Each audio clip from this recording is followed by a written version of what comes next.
Good evening and welcome to our educational webinar on Lapiplasty 3D Bunion Correction. We appreciate you joining us. I'm Derek Pease, the Digital Marketing Principal at Treese Medical Concepts. Treese Medical is the company who patented the Lapiplasty procedure and manufactures its instrumentation and implants. Our goal here tonight is to provide you with quality information because we know that making a surgical decision is a decision that isn't taken lightly. We applaud you for empowering yourselves with information to make the best informed decision on your treatment as you can. I will quickly get a couple of housekeeping items out of the way so we can get right into the presentation by our surgeon speaker, Dr. Mindi Dayton of Ankeny, Iowa. First of all, you're all listening to the webinar on mute, but you can ask questions throughout by clicking on the questions tab in your control bar and typing them in. We'll be answering questions sprinkled throughout the presentation and at its end. We'll also be emailing you an archived link of this presentation to refer back to within a few days of the presentation. Lastly, I know that you will enjoy our surgeon speaker, Dr. Dayton. But if you're attending outside of Ankeny, Iowa, you can find locally trained Lapiplasty doctors in your own area to consult with by visiting our patient website, alignmytoe.com. There's a prominent Find a Doctor button at the top of the homepage, searchable by zip code. With that out of the way, I'll introduce and share a little bit more about tonight's surgeon speaker, Dr. Mindi Dayton. Dr. Dayton's experience is extensive, and her practice is designated as a Lapiplasty Centurion Center. Dr. Dayton graduated from Buena Vista University in Storm Lake, Iowa, where she currently sits on the alumni board. She earned her Doctor of Podiatric Medicine at Des Moines University College of Podiatric Medicine and Surgery in Des Moines, Iowa. She completed podiatric surgical residency at Trinity Regional Medical Center in Fort Dodge, Iowa, and holds a Master's of Healthcare Administration from DMU. Dr. Dayton is a board certified by the American Board of Foot and Ankle Surgery and Foot Surgery and Reconstructive Rear Foot Ankle Surgery. She is a fellow of the American College of Foot and Ankle Surgeons and has co-authored many peer-reviewed journal articles and book chapters. We appreciate Dr. Dayton volunteering her time tonight. I will return to moderate a question and answer segment at the end. And now I present to you Dr. Dayton. Go ahead and take us away, Dr. Dayton. Great. Well, thank you. Thank you, Derek, and good evening, everyone. First, I'll apologize. I've got kind of a scratchy voice and a little bit of a cough that's been going on for about 6 weeks. So I'll try not to cough too much in your ears tonight, but I'm super excited to be here with all of you. I wish we could be doing this in person because I love to be able to answer questions just as we go through, but this is second best. And as Derek said, I do encourage all of you to please put questions in the chat box, and we'll try to get to all of those.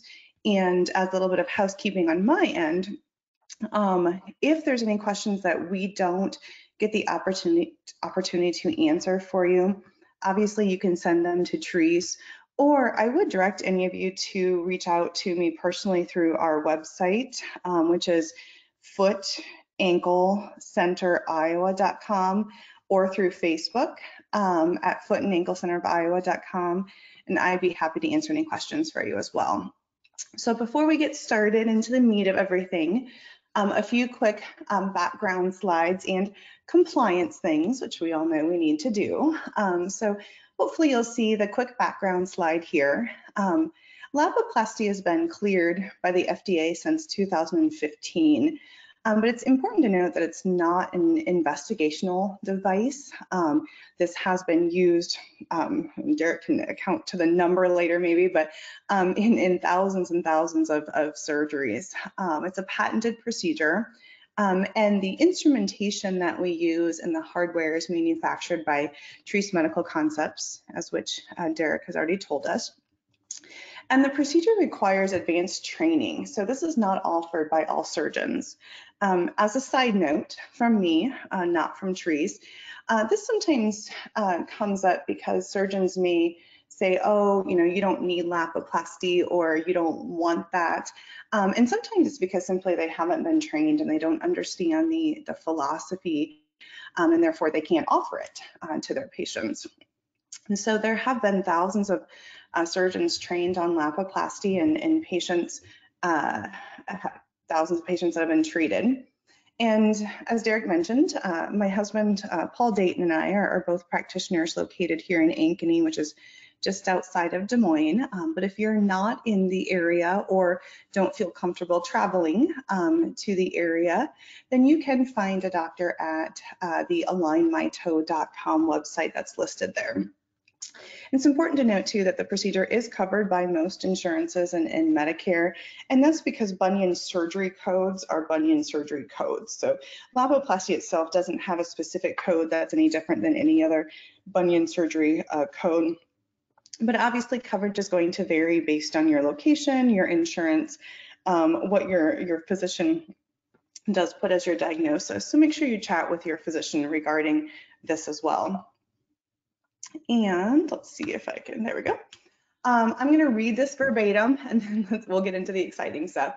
As with any medical treatment, individual results may vary. There are potential risk and recovery does take time. Potential risk include, but are not limited to, infection, discomfort from the presence of the implant or hardware, loosening of the implant or hardware, and loss of correction due to improper bone healing. If any of these do occur, additional treatments may be needed. And only a surgeon can tell if Lapiplasty is the correct procedure for you. And Lapiplasty 3D correction procedure is covered by one or more US patents. And again, you can visit the website there for more information on the procedure after our talk or to find a surgeon in your area. So let's talk about bunions. You know, when I first started practicing, which was about 15 years ago, if a patient came into my office and said they had a bunion or bunion pain, I honestly probably would have told them, don't have surgery until you absolutely cannot live with the pain anymore. And that's because results with traditional bunion surgery are not very good. It's not that we as surgeons aren't very good at them. It's just that they, I'm sorry, I hit a slide forward here. They just don't correct the 3D or the 3 dimensions of the deformity as Lapiplasty, which we'll discuss, does. And now it's a different story. Now when a patient comes into my office, I feel comfortable telling them, you know, if you're having symptoms, and if you feel surgery is the right thing for you in your life at this point in time, there's a procedure that works and works well. So I encourage them to look into it rather than waiting until the pain is so bad they can't handle it anymore, like I did in the past, because it was honestly kind of a 50-50 shot whether they were going to have a good result or not. And so bunions go by many names. Hallux valgus is probably one of the most common other names. And how do you know if you have one? Well, we see the schematic here, the normal foot versus the bunion foot. And there is a lot of misconception that that bump that you see with the red circle is just an extra overgrowth of bone. But in reality, in most cases, there's very little to no extra bone growth there. It happens to actually be that the bone itself is out of alignment, which we'll show you some x-rays of in just a moment. And so it's more than just a bump. It's truly a structural deformity. And you can see here as we go from the left to the right, kind of mild, moderate, and severe. And in my opinion, whether the bunion is mild, moderate, or severe does not change how I'm going to address the deformity, because as you'll see shortly with x-rays, they all have the exact same unstable joint and the exact same root cause of the deformity. So we don't address bunions in our clinic, Dr. Paul Dayton, my partner and husband, and I, any different whether they're mild, moderate, or severe. We all believe they're the same deformity, just different grades of the deformity. And if you have a bunion, you know, not only does your foot hurt, but oftentimes knees, hips, and back, because our feet are our foundation. And if the foot is not aligned correctly and bearing weight correctly, then that can potentially cause symptoms elsewhere up within our body as well. The symptoms, obviously this can vary patient to patient. Oftentimes there's pain just on what we see, that visual bump that I showed previously. Sometimes there's pain on the top of the toe joint, swelling. Many cases there's numbness or tingling or nerve type pain because there's a nerve that runs right where that bump becomes prominent and rubs in a shoe. And then obviously if we're wearing shoes that are crowding the toes and kind of pinching that bump and pinching the toe, that can increase the symptoms as well. I love to hear from my little old ladies, usually that come in and say, oh, I have a bunion and it's because my mom made me wear my sister's shoes that were 2 sizes too small when I was a kid. Great story, but that is not the cause of bunions. Bunions are genetic or hereditary, and they're really due to a biomechanical imbalance of how the whole foot and lower leg are working together. Now, obviously, shoe gear, activity, shoes that are too tight can pinch and aggravate these symptoms, potentially accelerate it, but they're definitely not a cause of this. And similarly, you know, different jobs or occupations based if you have to be on your feet for a long period of time or wear a certain style of shoe can definitely increase your symptoms, but they're not the cause of the bunion deformity. Now these shoes here, I don't know how anyone could wear them, but they'll definitely aggravate whether you have a bunion or not, and I would encourage everyone to stay away from them, but again, not going to cause the bunion to occur. And so we're going to get to some questions at the end that you guys are posting, as Derek mentioned. But right now, just a few things that typically come up are, am I a candidate? So at what age is Lapiplasty 3D bunion correction appropriate for me? Well, essentially, once a patient has reached skeletal maturity, and what that means is that the growth plates in the foot are closed, then that is a time that a patient, if they already have a bunion at a young age, could have that fixed. FDA clearance is for children as young as age 12 with closed growth plates. Oftentimes we get the question, you know, I have a terrible bunion, worst one ever. Can it be treated? And the answer is always yes, it can be. Now, in some cases, if the bunion is extremely severe or has been present for a long period of time, there may be wear and tear or arthritis in the joint. So in those cases, we may have to use a slightly different approach, which is what we call Lapiplasty big toe joint fusion. We're not going to touch on that in this talk today, except right now to say that there is and there are options, no matter how severe your bunion is, to get good, reproducible, long-standing results with the Lapiplasty philosophy. And same for the final question there, what if I had bunion surgery in the past? Where our clinic is really a very large referral center. We see a lot of second opinions of patients that have had bunion surgery in the past. And again, we can fix those. Sometimes it's going to be a slightly different fix than what we're going to discuss tonight because of the wear and tear and the abnormal forces on the joint from the inadequate correction they had previously. But again, using the Lapiplasty 3D bunion correction philosophy, we can address the bunion no matter how severe or if the patient has had bunion surgery in the past. I'm going to grab a drink of water here, excuse me. And so bunions are a progressive deformity. So they are not going to go away on their own.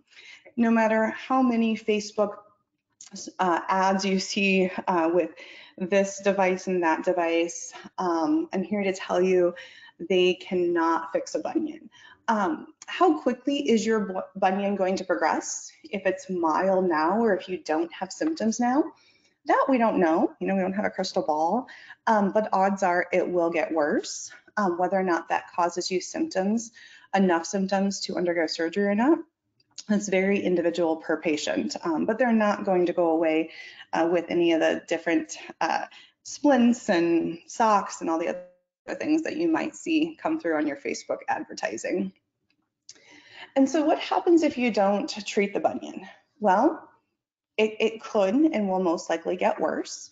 And you can also develop other deformities and symptoms.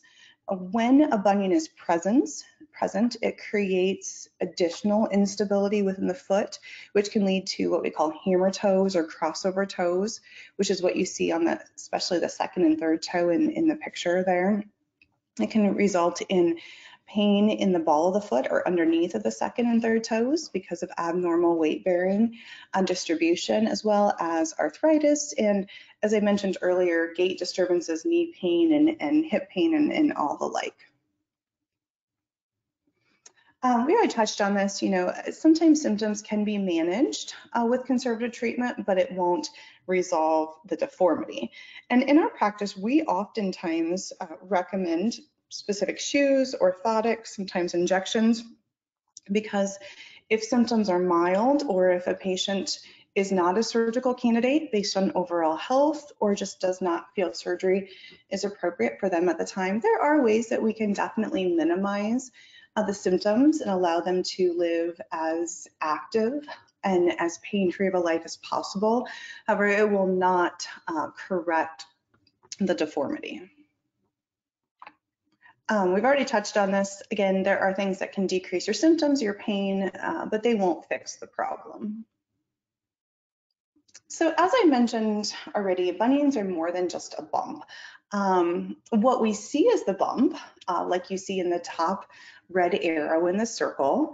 However, it's actually, the bump is from a malaligned or a misaligned first metatarsal. The first metatarsal is that long bone behind the big toe.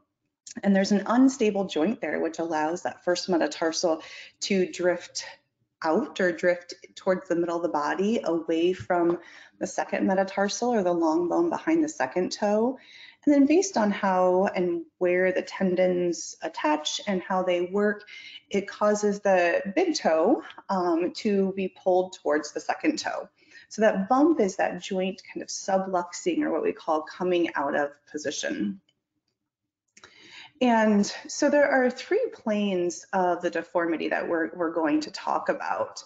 And if all three planes of that deformity is not corrected, then unfortunately that means there is an increased likelihood of recurrence of the bunion deformity and continued pain after bunion surgery. So what does the bunion look like on an x-ray? Well, this is what it looks like, the x-ray on the right-hand side. So with a normal foot or normal anatomy, you should see that the long bones or the metatarsals, 1 and 2 behind the first and the second toes, are fairly parallel to each other. Those two little nuggets or dots, I don't know if you can see my cursor or not, that are kind of by the big toe joint, those are called sesamoids, and they should be right under the first metatarsal head like you see on the normal foot. The joint itself of the big toe joint is lined up or congruous, and the big toe is straight or essentially parallel to the second toe. What we see in the bunion deformity is that V, or that deviation of that first metatarsal away from the second. Those sesamoids, those two little white nuggets, kind of drifted laterally, or appearing to drift laterally towards the second metatarsal, and the big toe angled towards the second toe. And about 87% of bunions, so a very high percentage, have all three components of this deformity: that V, or that drift, the malalignment of the sesamoids, that big toe in an abnormal position, and then also there's an abnormal position of the first metatarsal kind of up and down if you were to look at the foot from the side view.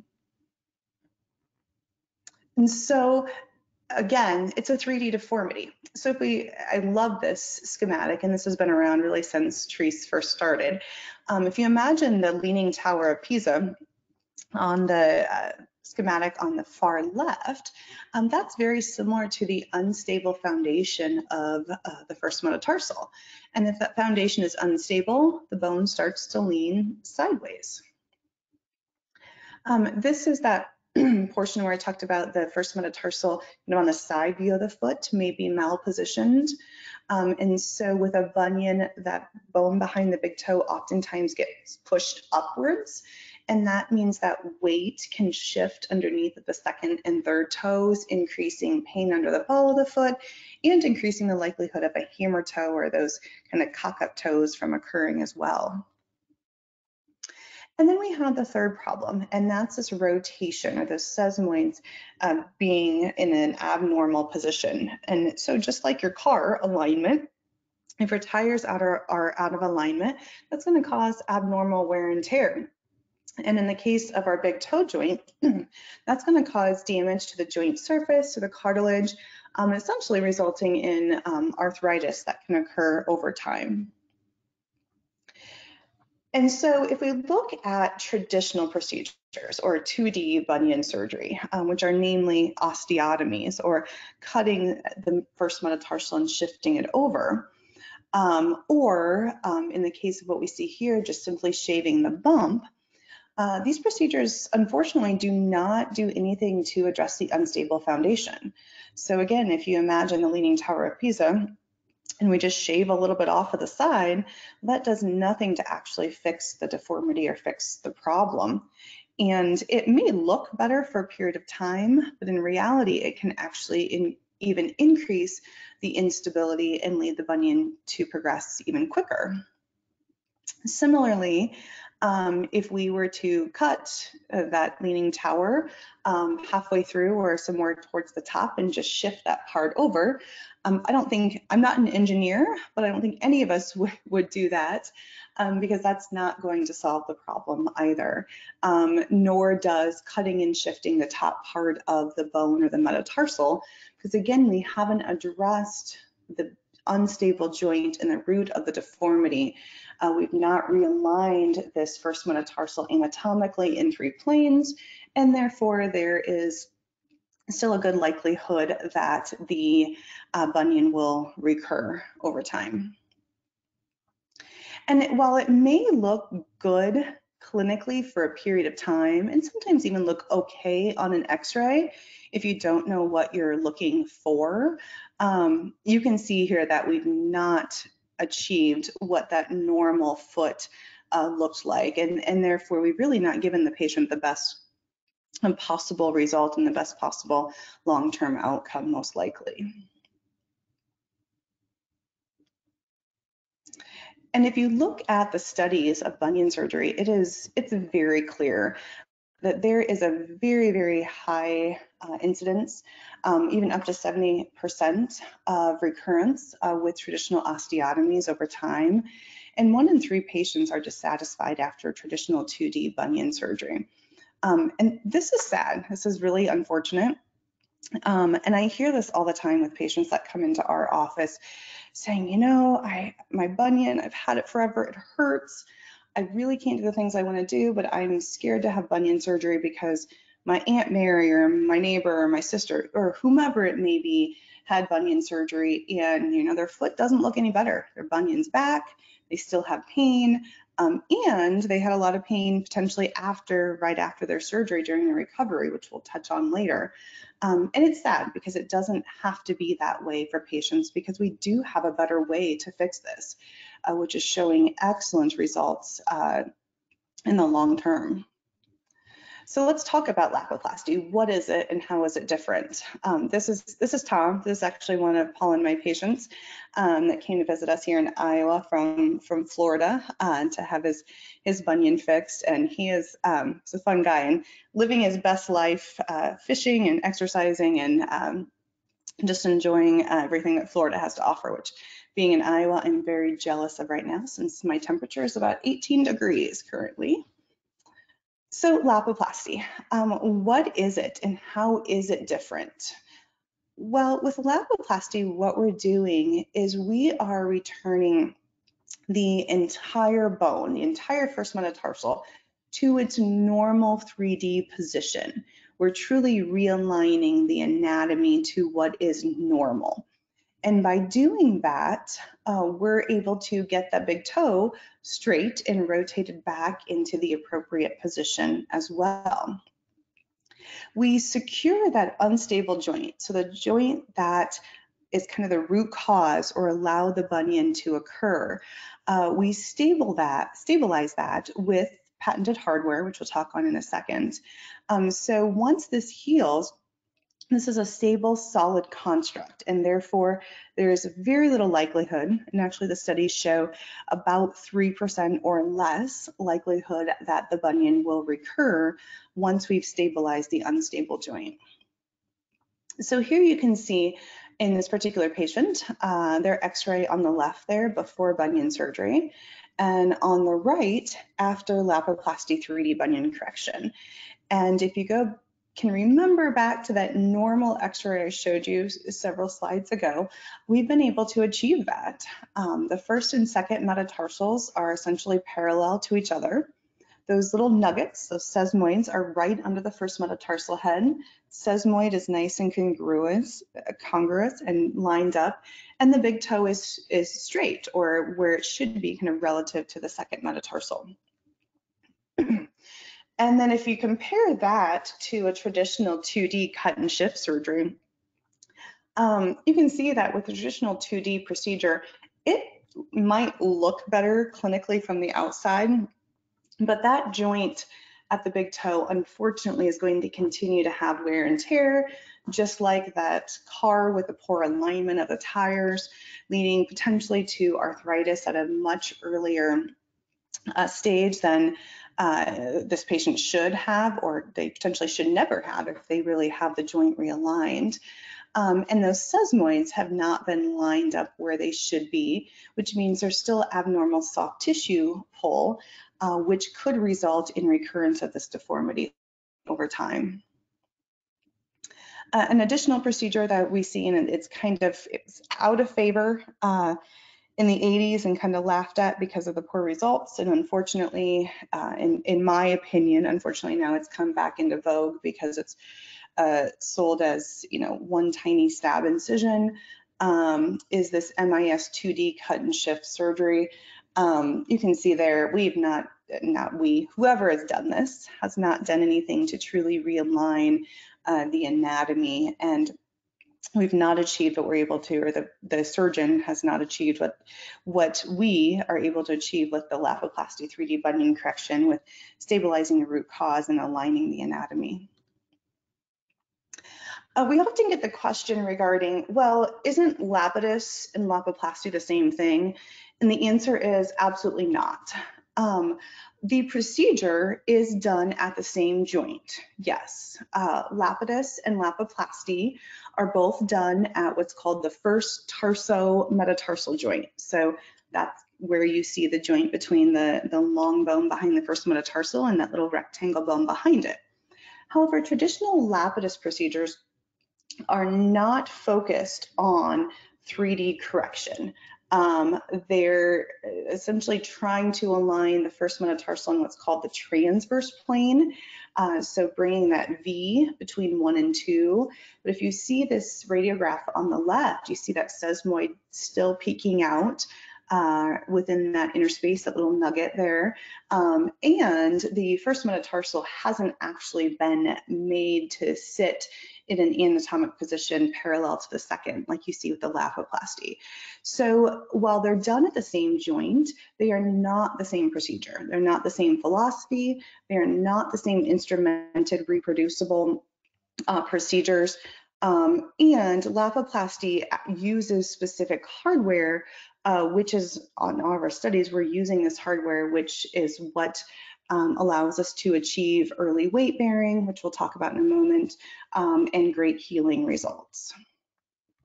So it's not just Lapiplasty is not just a fancy name for Lapidus. It's truly a different philosophy and a different approach with instrumented technology and different hardware. And again, going back to that normal foot and the Lapiplasty. And when I put this up in the clinic room for my patients, and I cover up the hardware that you see with the Lapiplasty, you couldn't even tell which one had surgery and which one didn't if you didn't know the hardware was there. We've been able to achieve good anatomic correction, which has the potential to give the patient a lifelong excellent outcome. The big toe joint is still free to move with Lapiplasty 3D bunion correction, and we've stabilized that unstable joint. And so the way it's different is, as we said, it fixes the root cause, or that unstable joint at the first tarsal metatarsal joint. We're correcting all components of the deformity, that 3D correction, not just parts of the deformity.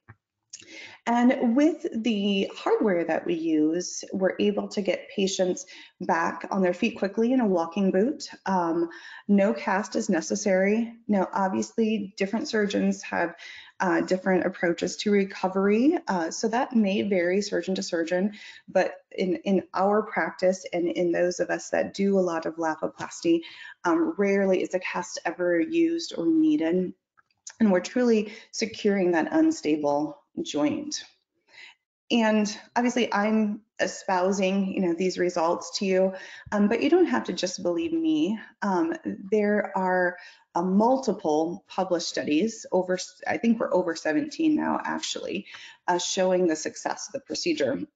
And Paul and I are part of a multi-center clinical trial called the Align 3D study, and we're following our patients for 5 years. And we actually have patients that are in year 3 right now, and we're continuing to see similar results to what you see there with respect to the 13 and the 17 month time frame, where we're seeing excellent success rate from maintenance of correction, meaning the bunion not coming back, and excellent healing profile as well.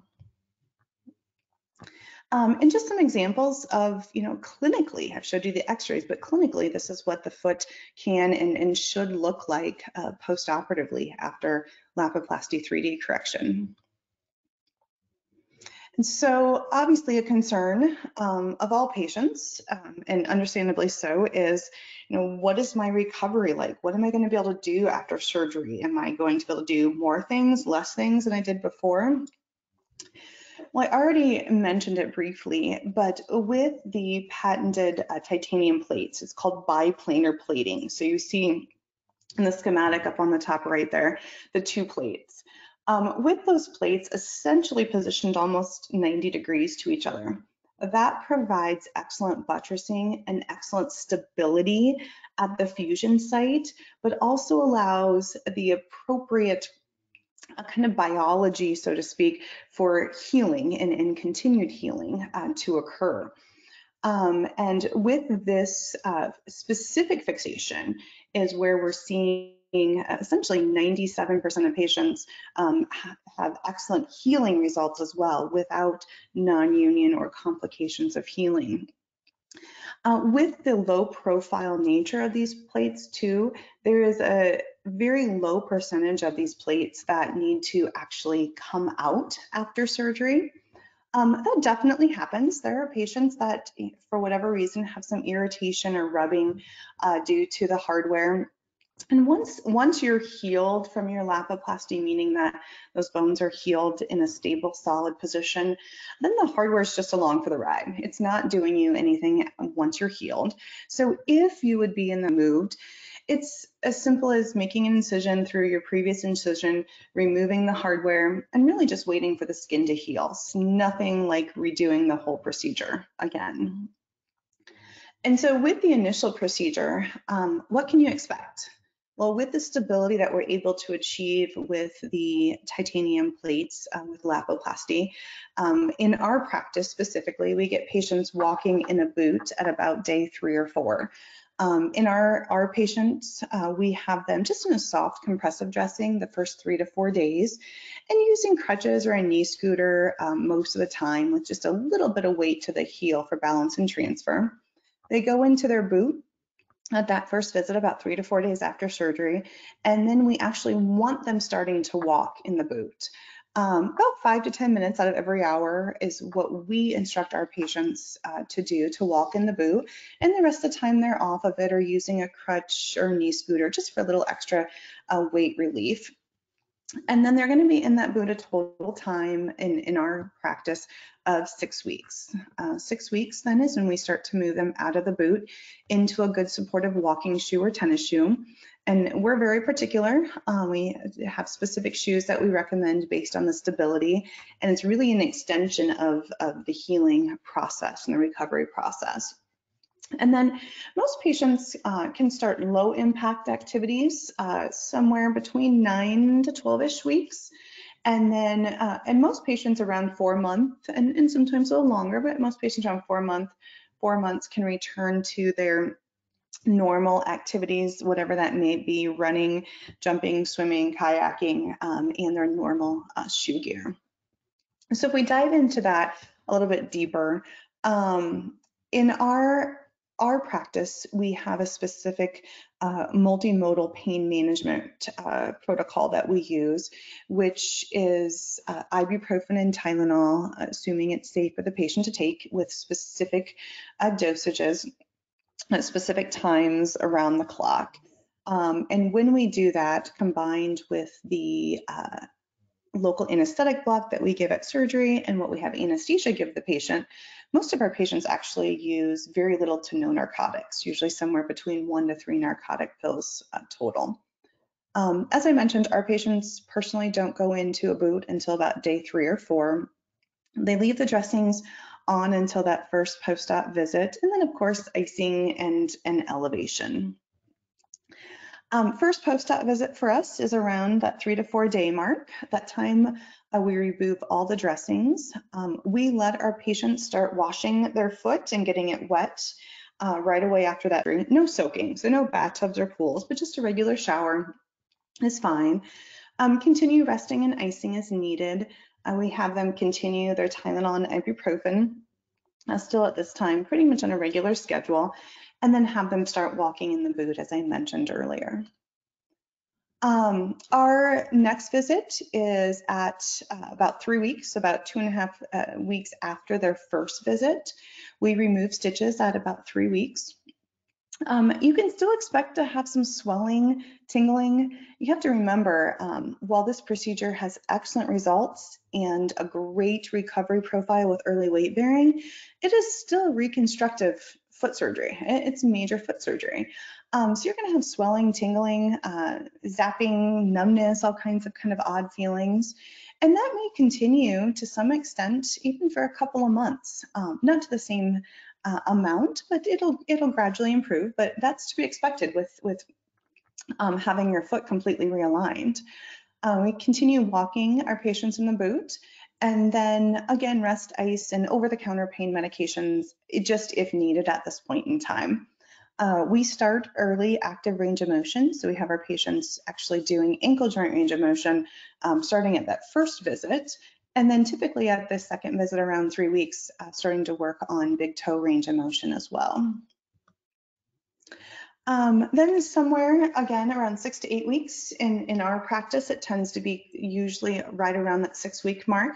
We start patients gradually transitioning from the walking boot to that good supportive walking shoe that we recommended. And this is kind of a slow transition, just baby steps, so to speak. We do not, in our practice, let patients drive within that first 6 weeks if they've had their right foot done. Obviously, if it's not a clutch and it was their left foot, then they're free to drive anytime after surgery as long as they're not on narcotics. And then just gradually getting used to walking in the shoe. When it says low impact exercise there, for us in that 6 to 8 weeks, that's just really walking activities of daily living, nothing much more than that yet. And then in our experience, in our practice, around that 12-week or 3-month mark is when we'll let the patients start to gradually increase from mild to moderate activities. So starting to walk for exercise, do elliptical, do treadmill, maybe some light interval jogging.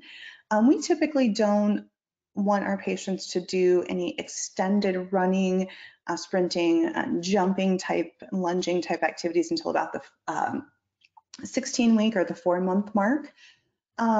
We have all of our patients continue good supportive walk, that same supportive walking shoe consistently until the 4-month mark, with the exception of in the house for short periods of time. They can either walk barefoot at this 3-month mark or wear some other supportive sandals, as long as they're not doing a lot of walking or standing.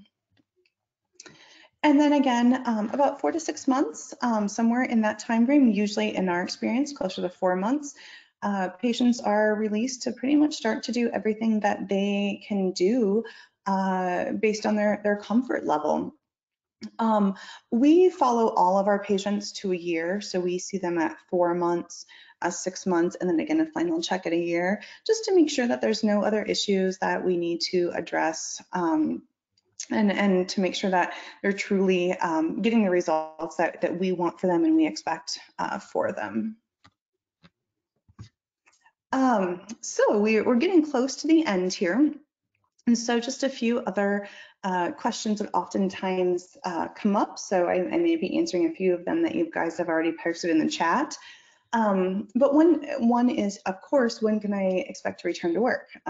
We recognize that's very important.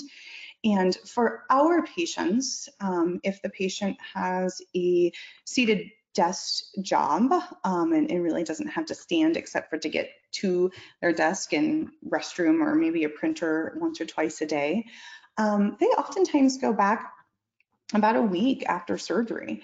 As long as they can elevate and ice is needed, I tell them they can sit at work as well as they can at home. So if they feel comfortable and want to go back to work around that first week, that's, I would say, what the majority of our patients that have desk jobs do.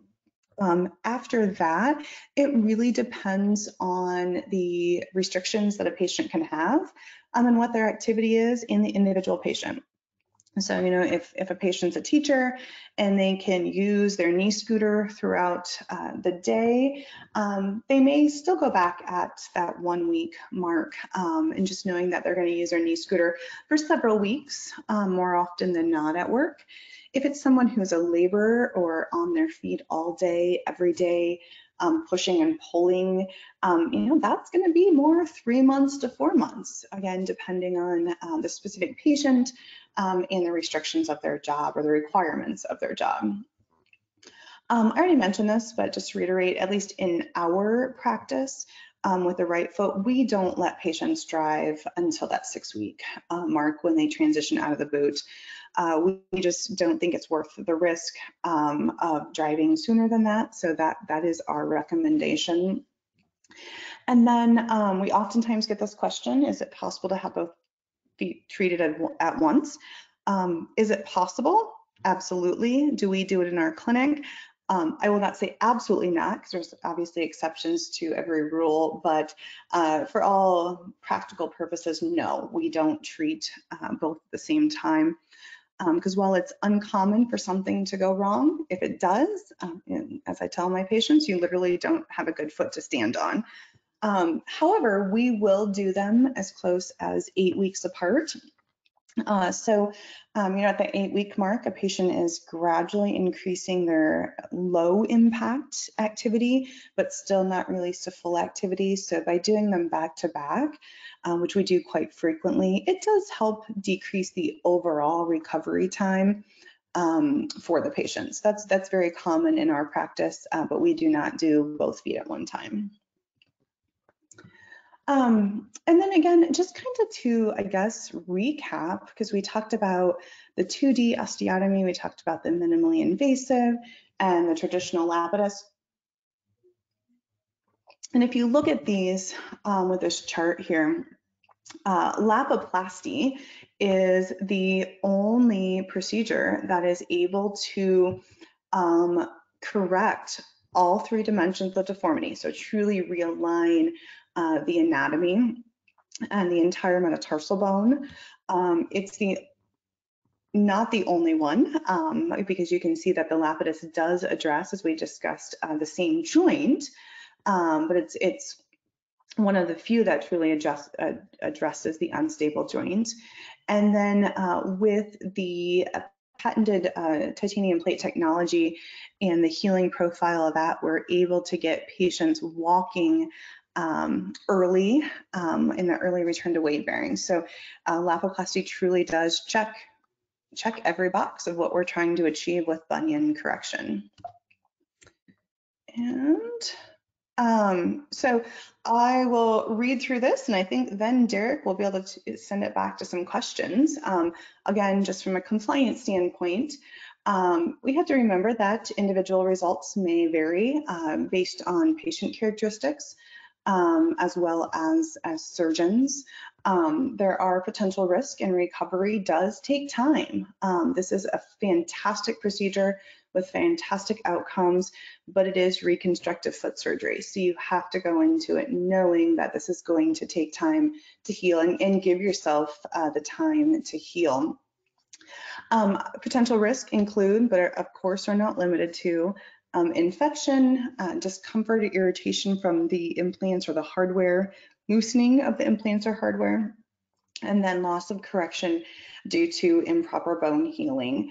I wish this was 100%. Nothing is, but it's pretty darn close. But obviously there are patients that still have issues that you have to be aware of going into this. And again, if any of these do occur, there may be additional treatments that are needed to correct those concerns.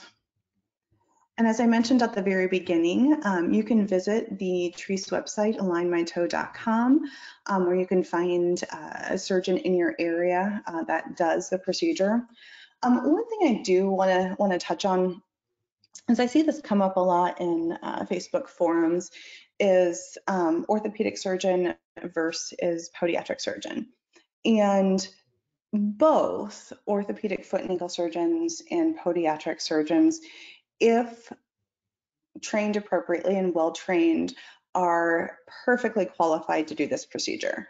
Podiatrists spend 4 years focused just on foot and ankle during their medical career, and then have an additional 2 to 3 years of residency focused just on foot and ankle surgery after that. And our orthopedic colleagues who focus on foot and ankle surgery have excellent training in residency and fellowship as well. So it does not matter the title. What matters is the training, the experience, and then obviously which physician you feel you have the most connection with. So titles don't matter. Education, experience, and skill is what matters when it comes to that. And there you have it. There is Lapiplasty 3D bunion correction in a nutshell. So Derek, I'm going to pass it back to you to see what questions we can answer. Yes, thank you very much, Dr. Dayton. We've had several questions come in this evening, and thank you for the great audience participation. We'll do our best to answer most, if not all, of the submitted questions below. If you haven't yet, just as a reminder, you may ask a question by clicking on the Questions tab in your control bar and typing it into us.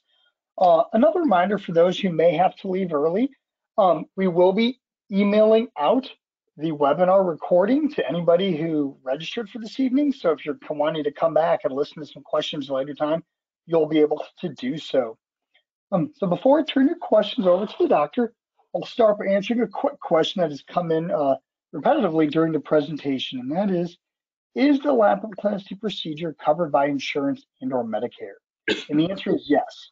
When the procedure is deemed medically necessary, insurance and Medicare typically cover the bunionectomy and joint fusion procedures that utilize the Lapiplasty system. If your doctor determines that the Lapiplasty procedure is right for you, he or she can reach out to you to determine, or pardon me, can reach out to your insurer to determine your specific level of coverage. So now for some of the great questions that have come in, we'll go ahead and get started. And the first one is, I have also been diagnosed with a neuroma as well in my foot. Could this be a result of the bunion? Are they related, and would this stop me from being a candidate for the Lapiplasty procedure? That is a great question, and there's several things to unpack there. So first, the easiest thing to answer is no, it does not stop you from being a candidate for a Lapiplasty. The second, I think, easiest thing to answer is with respect to the neuroma, is it a result of the bunion or not? If you truly have a neuroma, it may or may not be from the bunion. I tell my patients it really doesn't matter if you have a bunion and you have a neuroma, whether it's from it or not. Let's address both if we need to, and we can do that at the same time. And then the other part of that is, while obviously if you've been diagnosed with a neuroma, there's a good likelihood that is what you have. But I do see neuroma overdiagnosed quite a bit. So oftentimes the pain is actually due to just local nerve irritation under and around the joints by the second and third toes on the ball of the foot. Because with the bunion, it's not bearing the weight like it's supposed to because of the malalignment. So that weight shifts underneath of the second and third toes, sometimes the fourth, and increases the soft tissue irritation and the joint irritation to those toes. So it may or may not truly be a neuroma, but yes, it can, whatever it is, it can be addressed at the same time, and it does not disqualify you as a candidate for Lapiplasty, no. Okay, thank you. Earlier in the presentation, you mentioned sesamoids. Curious, what is their function? So great question. So sesamoids, I think the easiest way to picture them is they're kind of like a kneecap. So they're two little bones, everyone has them or should have them, that are on the undersurface of the joint, so right underneath of the joint at your big toe. And for just simplicity's sake, they are kind of involved with a tendon that runs underneath of your first metatarsal, and that tendon hooks into the big toe. And so the tendon that is essentially kind of attached to them or works with them is, in that muscle, is only supposed to pull the big toe down. However, if we, and I'm going to see if I can back up here several slides, if those sesamoids are out of position and within that first inner space, we'll get there. Should be one more. Let's see, within the first inner space. So if you look at this traditional 2D cut and shift, and you see that sesamoid peeking out there between the first and the second metatarsals versus with the alignment of the Lapiplasty, that means that that soft tissue and that tendon is not lined up either. And so because the deformity wasn't fully corrected, as that tendon contracts, it's going to have the potential to pull that big toe not straight down like it's supposed to, but again, down and over towards the second, just like it did before surgery, and thus lead to the recurrence of the deformity. Thank you. If I have a bunionette, a Taylor's bunion, or even hammer toes, is that something you could fix or correct at the same time as doing the Lapiplasty procedure?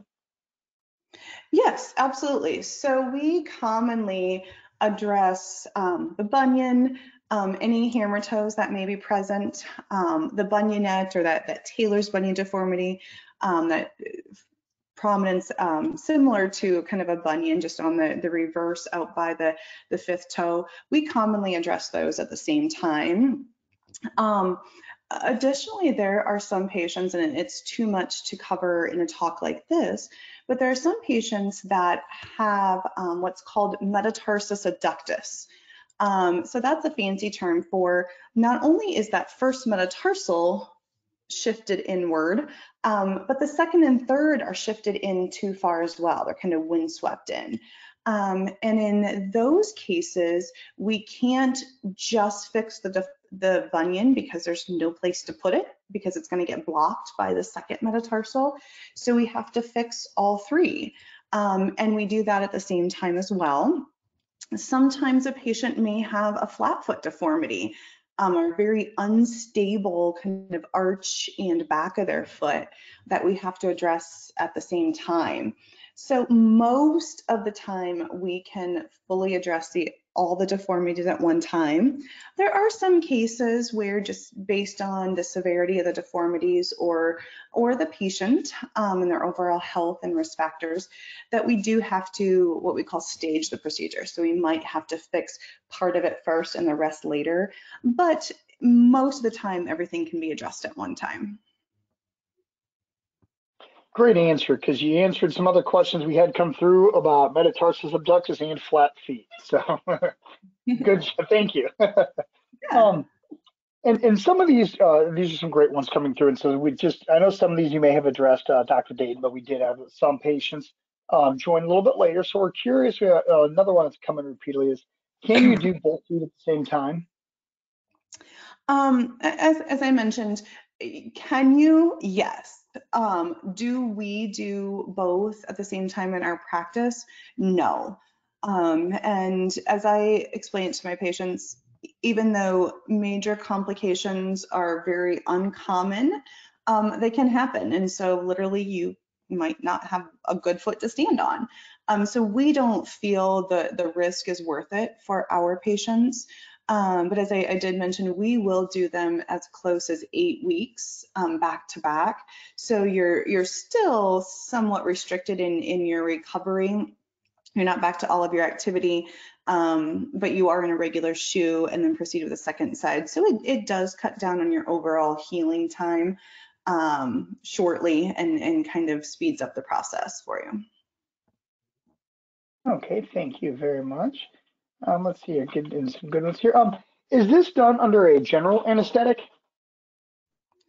So that definitely is going to vary surgeon to surgeon.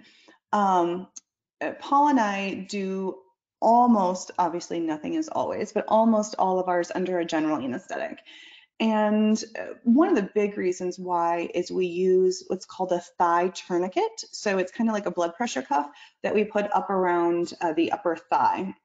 And that just helps control the blood while we're doing the procedure so we can see what we're doing and do it effectively and efficiently.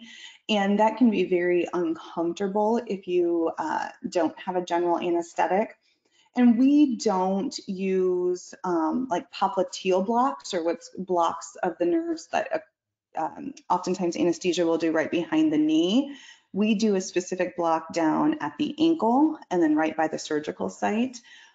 So in our patients, we almost always use a general, but again, that's going to vary surgeon to surgeon. Okay, thank you very much, doctor. If I have arthritis, would that stop me from being a candidate for the surgery? Or is there anything I should be aware of if I do have arthritis? So a great question, and one that we're really continuing to learn a lot about. What we have to determine with respect to the severity of arthritis is both what your x-rays look like, but also clinically, how good does the joint move? And is there pain with movement or no pain with movement? Once we've evaluated that, if there's mild arthritis and no significant pain with range of motion and good range of motion, then we would do potentially do Lapiplasty as we just discussed. If a patient does have arthritis in their big toe, and I quite frankly have a fair amount in my own, and so they have pain with range of motion or movement and x-rays show an unhealthy joint, then what we do is what's called the Lapiplasty big toe joint fusion. Now, we didn't touch on that today because there's just not time, but what that is using the same 3D triplane correction philosophy, but in that case, we fix the deformity at the big toe joint itself. We actually, Paul and I just finished a study looking at the functional outcomes of that particular procedure for patients with arthritis of their big toe joint, which we'll be presenting at our conference coming up soon.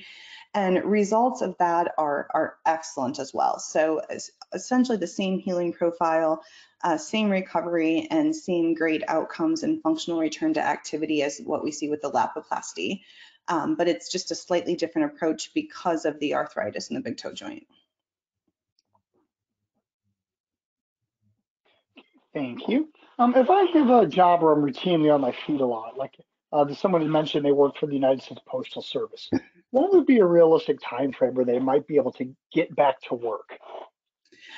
That is a great question, and one that is really, really difficult to answer in a forum like this because there's lots of different variables.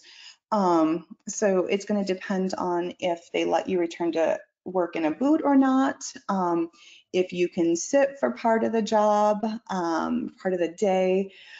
Realistically, I would say, if you're looking at getting back boot free and restriction free, in my opinion, in our practice, you're probably looking at somewhere around 3 months. But again, that's going to vary based on patient to patient, how they heal both clinically and on X-ray, and what type of restrictions they can return to work with. Okay, thank you. Let's see. Does this require a hospital stay overnight? No, these are all outpatient procedures. So, for example, for us, we do surgery at 2 primary facilities. One is at the hospital at their surgery center, and one is at a standalone surgery center. Patients typically come in, excuse me, an hour or 2 before the surgery. Surgery takes hour to an hour and a half, depending if there's additional things that we have to do, such as hammer toes, and then usually go home about an hour or 2 after the surgery. Okay, thank you. The next question was going to be, how long does the surgery typically take? So thank you very much for answering that. Yeah. The common questions we get to, and I know you mentioned this earlier, Dr. Dayton, but if you could speak to, when somebody could anticipate getting back to normal shoe wear, and like normal shoe wear, they're referring to a tennis shoe, and then eventually even something like a high heel. So obviously this is going to, again, be patient dependent because everyone is going to swell to different amounts. Everyone's going to have, slightly different comfort levels. But in general, what we expect to see in our patients and what we educate patients on is that we want our patients to be in that good supportive walking shoe. And again, we have a specific list that we give them for 4 full months. So up until four months, obviously short periods of time, like I said, in the house, sandals, a little bit barefoot here and there, but nothing significant. And then at that 4-month mark, as long as their swelling allows, their comfort allows, and their healing is as we expect it to be at that time, then that's when we start allowing them to transition to whatever shoe is comfortable. And for some, it takes a while, excuse me, for them to get back to a high-heeled shoe. Otherwise, some, right around 4 months, they're back in those shoes. We do expect that our patients can, after surgery, can get back to any shoe that they were able to wear before surgery once they're healed and their swelling has resolved. Thank you. What should somebody anticipate in terms of scarring? Will I have a large scar on my foot? So obviously that's an important thing that you want to know ahead of time. For us, and hopefully you see that X-ray that's actually still up on the screen. If you look at the Lapiplasty on the right-hand side, that incision for us is about 4.5 to 5 centimeters. Excuse me, kind of right on top of the foot, right where that top plate is at. That's in line with the metatarsal.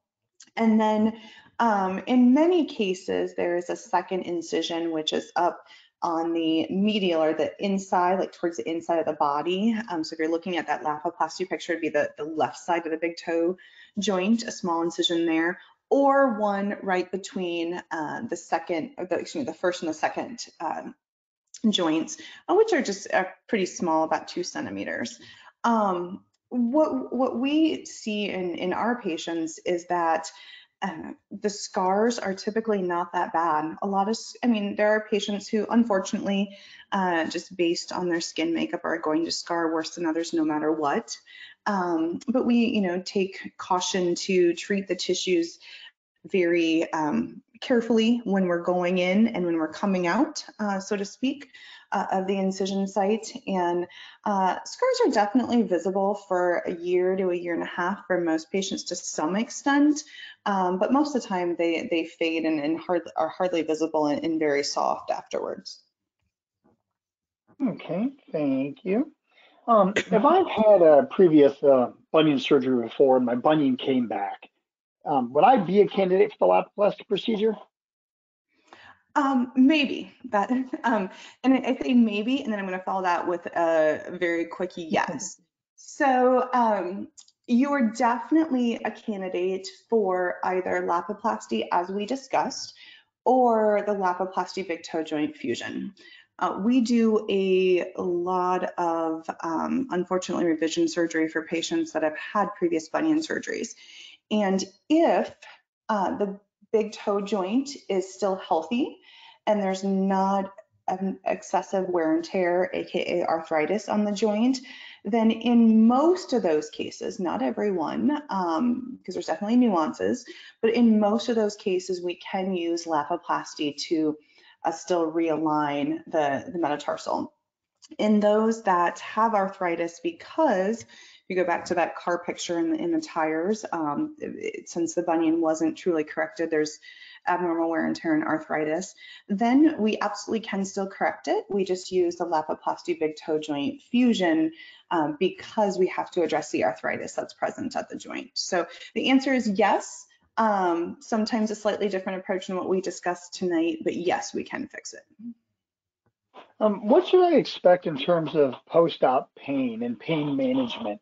Will I be on a pain blocker, or how do you specifically handle that?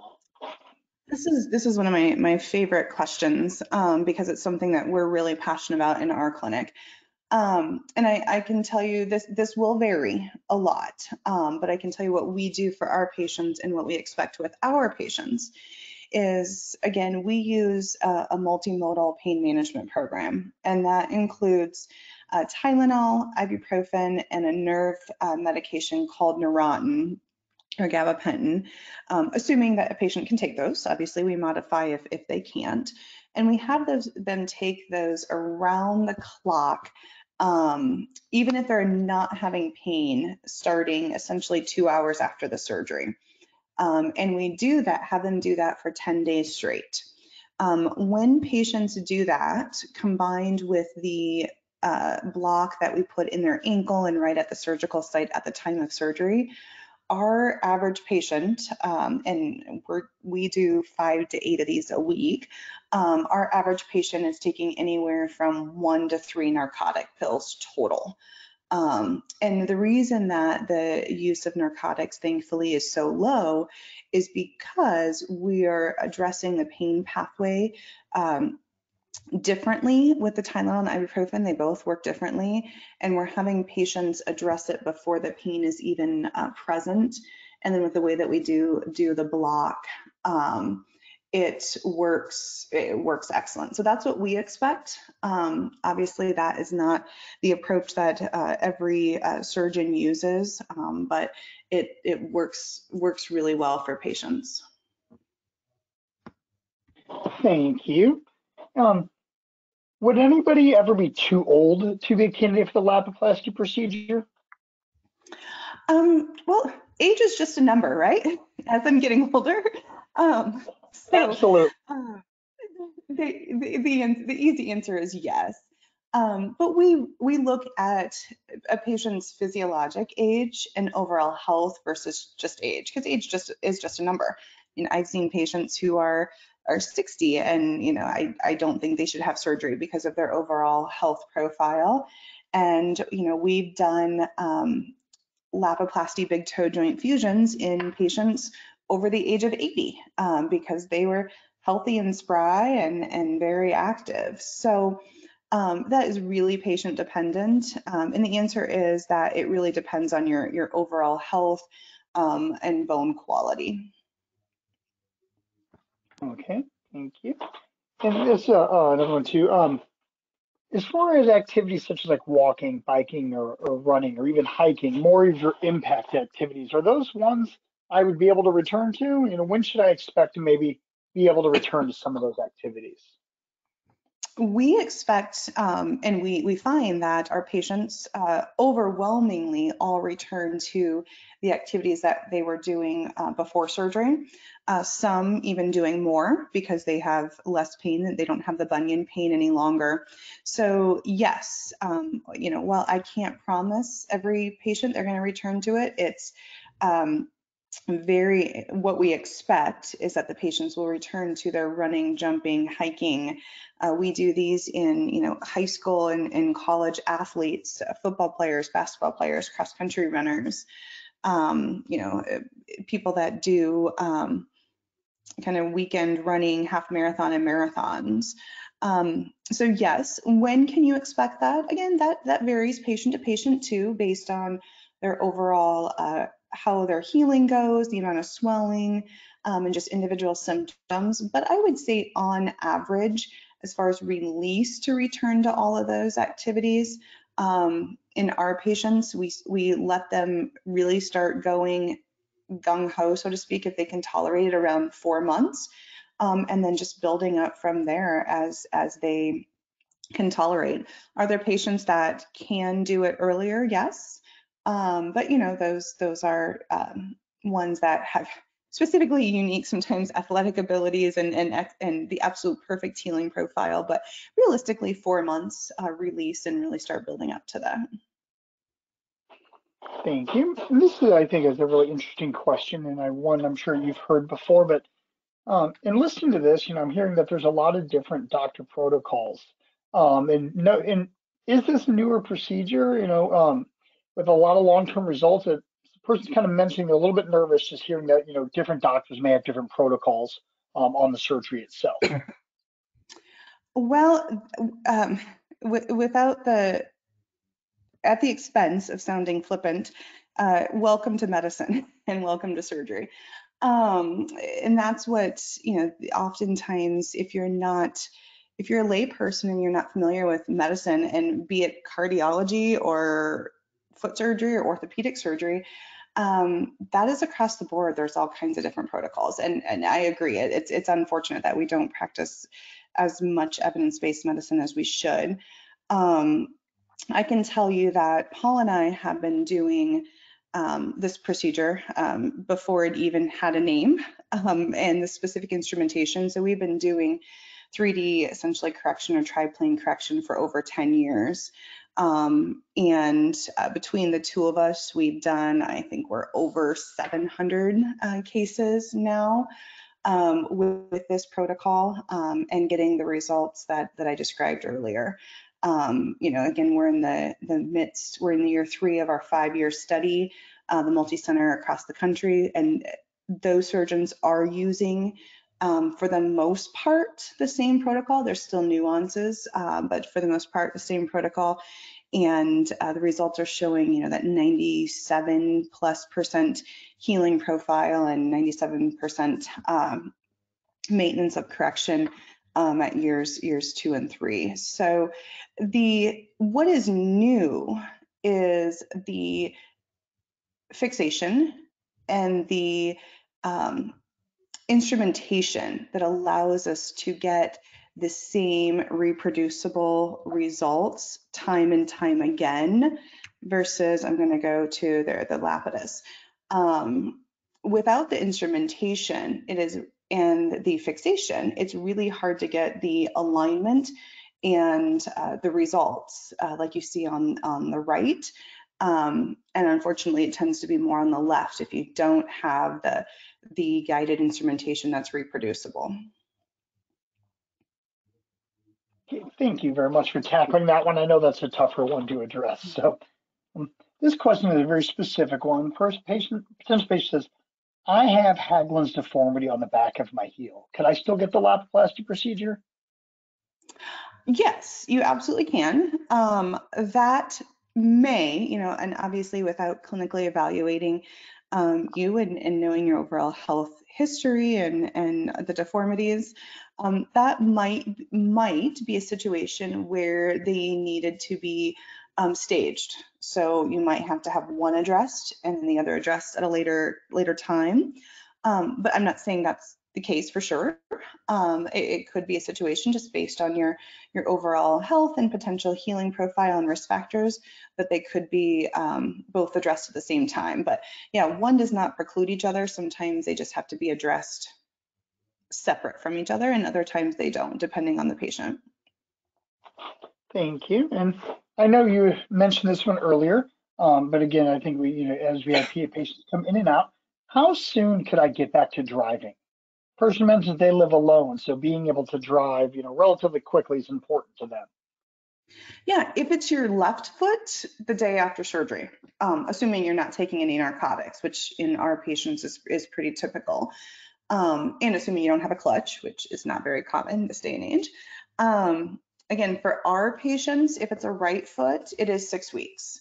And that seems daunting, but you beg, borrow, and steal friends and Uber and call in reinforcements, and you get through it. I know there are surgeons who address driving differently with the right foot, which I can't touch on because I don't have experience and we don't do that. But just for the patient's sake and healing and us, wanting to do everything in our power to ensure you have the safest recovery. In our situation, it is 6 weeks for the right and day 2 for the left.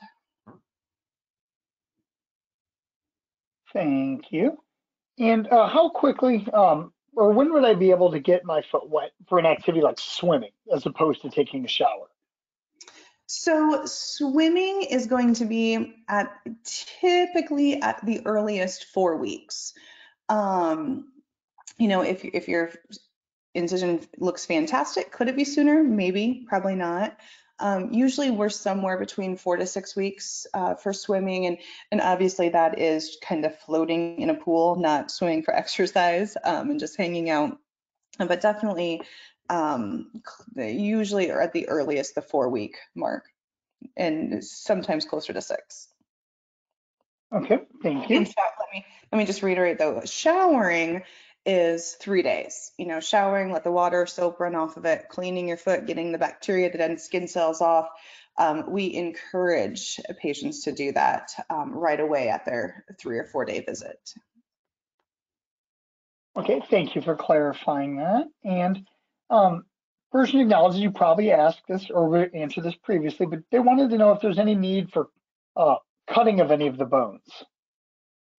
So the way that we secure the joint, if you can see the X-ray on the right, the Lapiplasty 3D Bunion Correction, excuse me, what we have to do is we have to actually remove part of the joint surface of the base of that first metatarsal or base of the long bone and the adjacent part of that, what's called the cuneiform, or that kind of rectangle bone that meets up with it.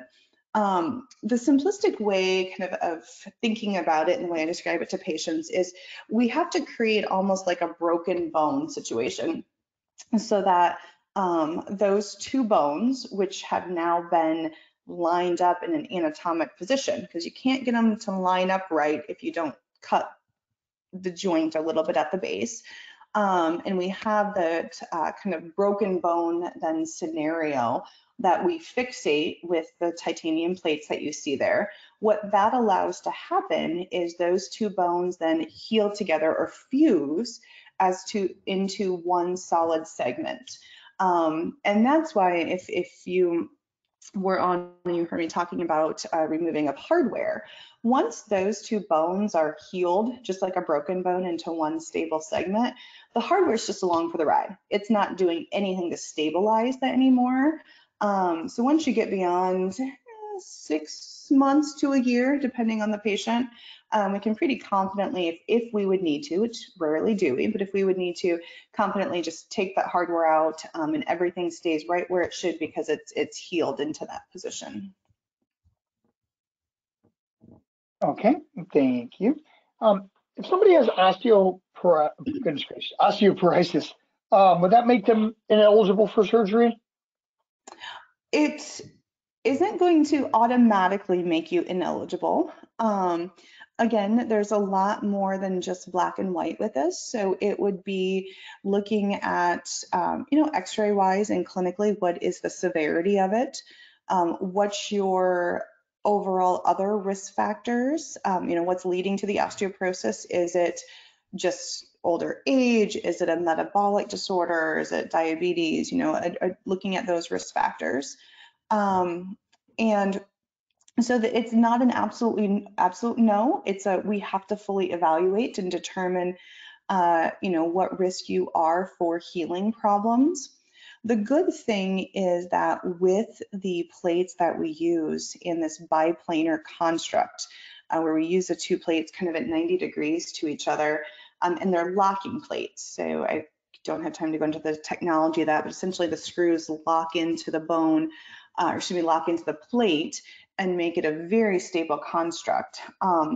That is probably the best construct for bone that has some degree of osteoporosis. So it is a very good healing profile, even in patients with mild to potentially moderate.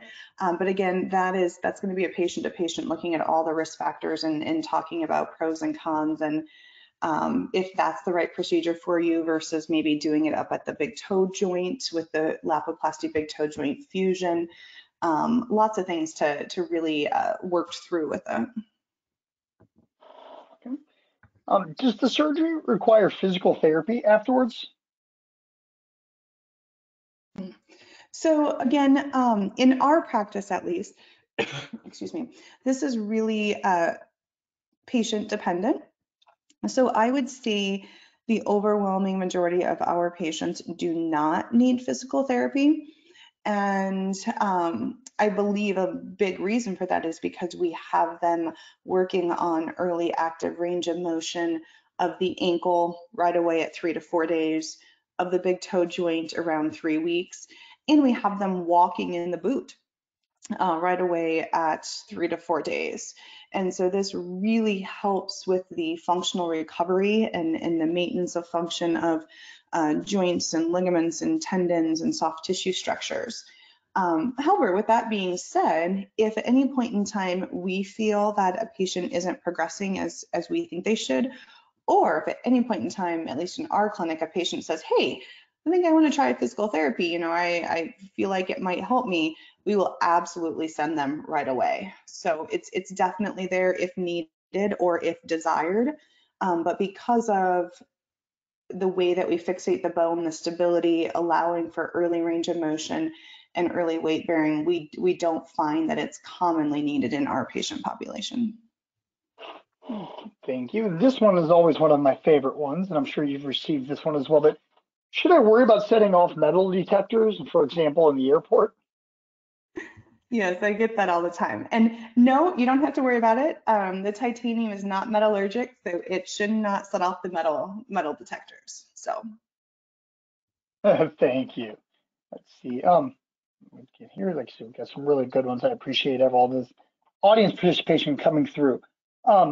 Any travel restrictions? Yeah, this is terrific. Any travel restrictions or flight restrictions traveling in an airplane that one would have after having the surgery? We don't give our patients any specific travel restrictions. As far as, don't do it. There's just things that we want them to keep in mind if they do. So for example, they need to, as much as they can, either get up and walk around a little bit with the boot on the flight, or if they can take the boot off, which I know is a pain, but if it's a long flight, take the boot off and move the ankle up and down. Oftentimes we'll have them, depending on the time frame from surgery, have them wear compression stockings. We have all of our patients, assuming there's no contraindication, take aspirin, regular 325 milligram aspirin daily for the time that they're in the boot. So we encourage them to continue to do that. Really the biggest concern we have after surgery is a blood clot. And so that's why we want the activity, the range of motion, the aspirin when they're going to be seated in the plane for a long period of time, staying on top of their Tylenol and ibuprofen. But we actually have patients that come from around the country to our clinic to have us, or to us to have us do their surgery, and they're flying back after their first post-op visit 3 days after surgery. So we have no specific restrictions for that. No, just precautions to help prevent complications. Okay. Is the Lapiplasty procedure considered minimally invasive?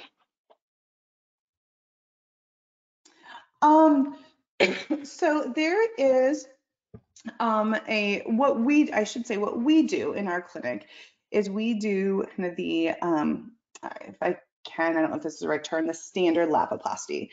And so we do that 4.5-ish to 5 centimeter incision on the top of the foot.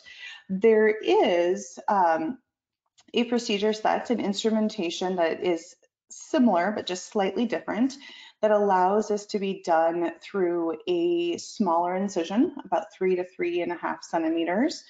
If the incision length is something that you are concerned about, we just don't happen to do that in our practice because we have excellent results the way we do it, and the scar has not been an issue for our patients. They heal great.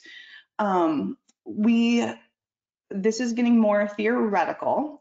And so I am in no way saying that the way we do it is like MIS, like I'm showing you. Let me flip which side, it was the other direction, like this, thankfully.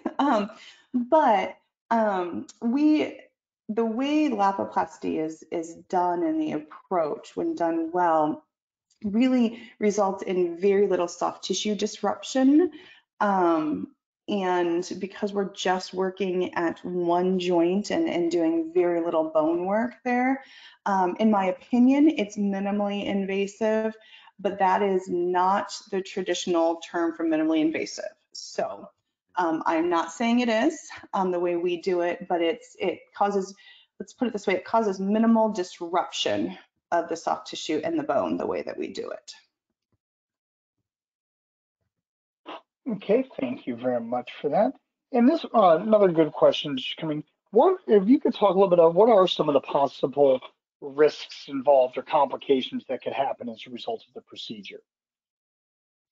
Well, essentially the exact same with any other bunion procedure, any other foot bone procedure, whether it's bunion, hammer toe, flat foot, anything. Obviously, infection, continued or chronic swelling, pain out of proportion that lasts longer than we would expect it to, for whatever reason.